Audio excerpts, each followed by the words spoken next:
SLBC టన్నెల్లో 11వ రోజు rescue operation కొనసాగుతోంది. ఇవాళ టీబీఎం మిషన్ కట్టింగ్ పనులు తుది దశకు చేరుకున్నాయి. అయితే ఇప్పటికీ టన్నెల్లో చిక్కుకున్న 8 మంది ఆచూకీ లభించలేదు. జీపీఆర్ పరికరం గుర్తించిన 8 ప్రాంతాల్లో ఎన్డీఆర్ఎఫ్, ఎన్డీఆర్ఐ, సింగరేణి కార్మికుల తవ్వకాలు కొనసాగుతున్నాయి. అలాగే రాడర్ గుర్తించిన మరో 4 చోట్లలో ఉన్న బురదను రెస్క్యూ బృందాలు తొలగిస్తున్నాయి. ఆర్ట్స్ పవర్ మోటార్లతో ఊట నీటిని బయటకు పంపిస్తున్నారు. టన్నెల్లోని పరిస్థితిని జిల్లా కలెక్టర్ బాదావత్ సంతోష్, ఎస్పీ గైక్వాడ్ ఎప్పటికప్పుడు సమీక్ష చేస్తున్నారు.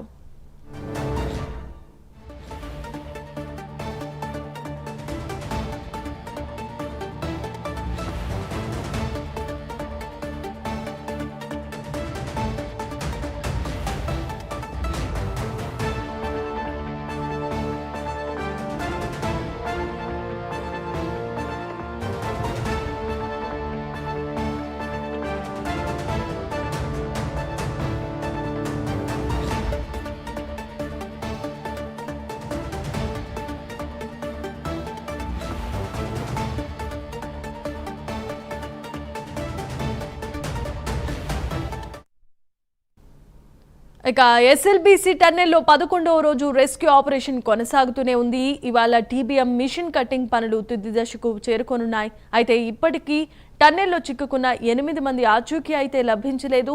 జీపీఆర్ పరికరం గుర్తించిన 8 ప్రాంతాల్లో ఎన్డీఆర్ఎఫ్, ఎన్డీఆర్ఐ, సింగరేణి కార్మికుల తవ్వకాలు కొనసాగుతూ ఉన్నాయి. అలాగే రాడర్ గుర్తించిన మరో 4 చోట్లలో ఉన్న బృందను రెస్క్యూ బృందాలు తొలగిస్తున్నాయి. ఆర్ట్స్ పవర్ మోటార్లతో ఊట నీటిని బయటకు పంపించేస్తున్నారు. టన్నెల్లోని పరిస్థితిని జిల్లా కలెక్టర్ బాదావత్ సంతోష్, ఎస్పీ గైక్వాడ్ ఎప్పటికప్పుడు సమీక్షిస్తున్నారు.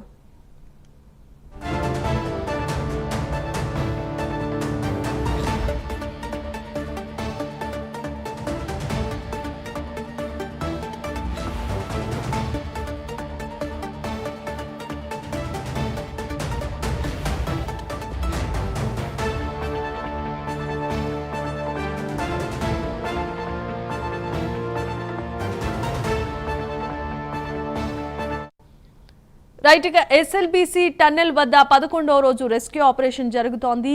అధికారుల సమక్షంలో ఈ రెస్క్యూ ఆపరేషన్ జరుగుతున్నట్లుగా తెలుస్తోంది. అయితే ఎన్ని పవర్ మోటార్, రాడర్ మోటార్లతో పరికరాలతో పరిశీలన చేసిన 8 మంది ఆచూకీ అయితే ఇంకా లభించలేదు. దీనికి సంబంధించిన మరిన్ని అప్డేట్స్ అందించడానికి మా ప్రతినిధి హరిశంకర్ ఫోన్ ద్వారా సిద్ధంగా ఉన్నారు.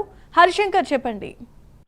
జనీమా, ఎస్ఎల్బీసీ ప్రమాద ఘటనలో చిక్కున్నటువంటి 8 మందిని కాపాడేందుకు రెస్క్యూ ఆపరేషన్ కొనసాగుతుంది. 11వ రోజు ఈ రోజుతో ఈ రెస్క్యూ ఆపరేషన్ పూర్తవుతుందని చెప్పి ఒకవైపు అధికారులు అంచనా వేస్తున్న పరిస్థితి అయితే మొత్తంగా 8 మంది ఆచూకీ అయితే మాత్రం ఇప్పటిదాకా కనిపించకపోవడంతో ఒకవైపు అధికారులు కావచ్చు, కుటుంబ సభ్యులు తీవ్ర ఆందోళన వ్యక్తమవుతున్నాయి. ఈ యొక్క రెస్క్యూ ఆపరేషన్ లో ఏదైతే ఎన్డీఆర్ఎఫ్ బృందాలతో పాటు ఎస్డీఆర్ఎఫ్, అదేవిధంగా హైడ్రాతో పాటు సింగరేణి కార్మికులు, అదేవిధంగా ప్రైవేట్ సెక్టర్ సంబంధించినటువంటి కార్మికులంతా కూడా పాల్గొంటున్న పరిస్థితి ఉంది. దాదాపు 4 షిఫ్టుల్లో ఈ యొక్క రెస్క్యూ ఆపరేషన్ కొనసాగుతుంది.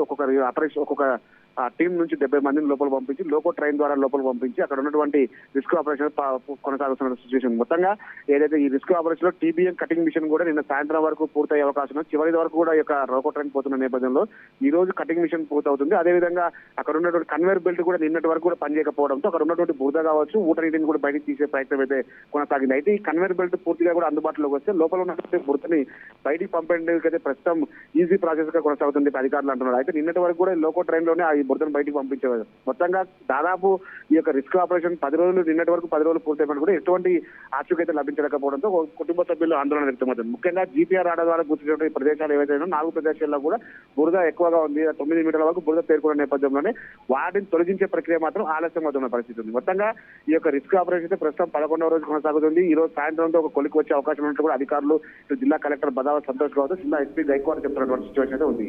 Right, thanks for the updates Harishankar.